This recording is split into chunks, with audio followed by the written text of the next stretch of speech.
So today I am making Jerrell Guy's strawberry spoon cake. This cake is probably my favorite cake that I've ever made, and definitely one of my favorite cakes that I've ever eaten. It's super easy, super summery. I had a whole other recipe planned. I scrapped it because I love this cake so much. I've literally made it 3 times in the past 72 hours. So to start, we're going to take 1 cup of strawberries. I've hulled the strawberries and just washed them. And I'm gonna put them in a bowl here. I'm also going to add to that 1/3 of a cup of brown sugar. I'm gonna take my brown sugar, I'm gonna mix it with my strawberries, and I'm gonna take my little masher here. And this, you can use a potato masher. If you don't have a potato masher, you can definitely use a fork or even just crush with your hands. What I'm gonna do now is I'm just gonna take this and I'm gonna crush this just so I can macerate the berries and get them really nice and juicy. The nice thing is that you can, really use any juicy fruit to make this because the juice is actually gonna moisten your cake, which is pretty neat. So I'm just gonna get this nice and macerated. It doesn't have to be like crazy, but I'm just mixing it up, getting my, my brown sugar all mixed in with my strawberries. Now what I'm going to do is I'm gonna move to my dry and wet ingredients. So I'm going to take another 1/3 a cup of brown sugar, and I'm gonna put that into a little bit of a bigger bowl. And then I'm going to actually mix that with a melted 1/2 cup of vegan butter. You can totally use regular butter if you want. So now I'm gonna put these 2 things together. And I found this recipe on the New York Times website. And what I read was that you should actually mix these 2 for like a good 5 minutes. So I think it really aerates the cake when you do that. So I'm just gonna go ahead and whip this for about 5 minutes and really just get this melted butter and this brown sugar really well incorporated together. So this is all mixed together. Now what I'm going to do is add a 1/2 cup of coconut cream. Now in the recipe that Jerrell Guy gives us for the New York Times, she says to use 1/2 cup of milk that's at room temperature. So again, first time I made this, I didn't have any milk and I didn't have almond milk. I literally just had coconut cream. So that's what I used, and I've used it ever since. It doesn't taste coconutty at all. But the big key here is it has to be room temperature. So you can't have super cold milk for this to work. Okay, so we want this to be really nice and smooth.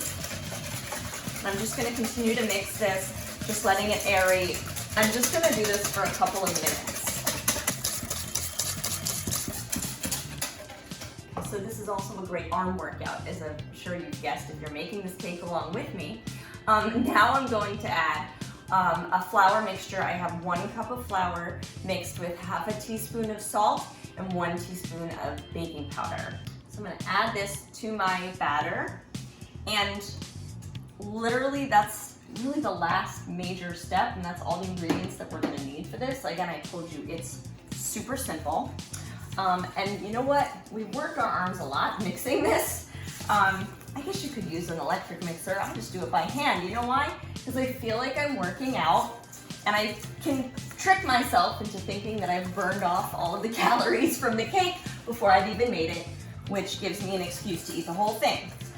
You can see how smooth this batter gets. It really doesn't take a lot of time. It's just super smooth and glossy, and it's very light, in fact, because it doesn't use a lot of flour, definitely doesn't use a lot of sugar. It does use a little bit of butter, but that's okay. 1 vice, and I'm using vegan, so it's basically calorie-free. Okay, now that we're done mixing, what we're gonna do is we're gonna go to putting it in our pan. The pan itself, you don't want it to be too wide because this cake does not have a ton of rise. Remember, it's a spoon cake, so it's very jammy, very light, and it's not gonna be something that's gonna have a big rise to it. So I have this pan here, which I have sprayed with cooking spray, and all I'm gonna do now is take my mixture and put it in the bottom of my pan. I'm literally just going to fold this in here like so.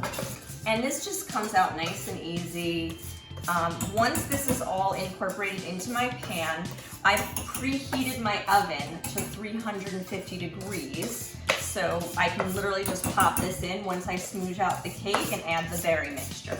Okay, this is done. What I'm gonna do now is I'm gonna smooth this out in the pan so it's nice and even.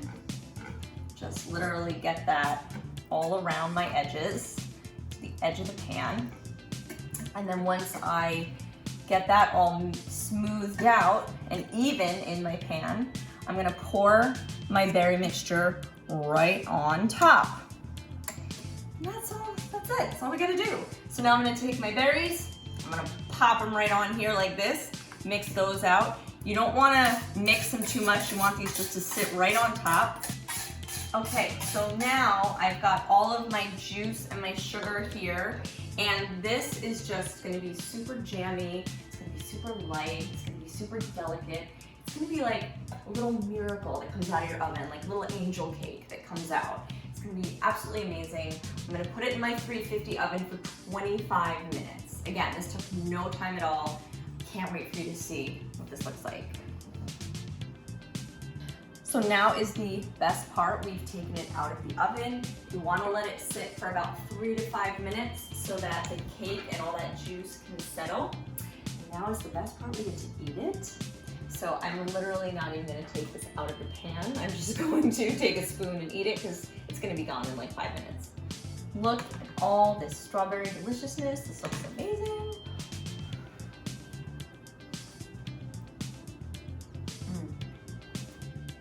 That is like very good. No, it's very good.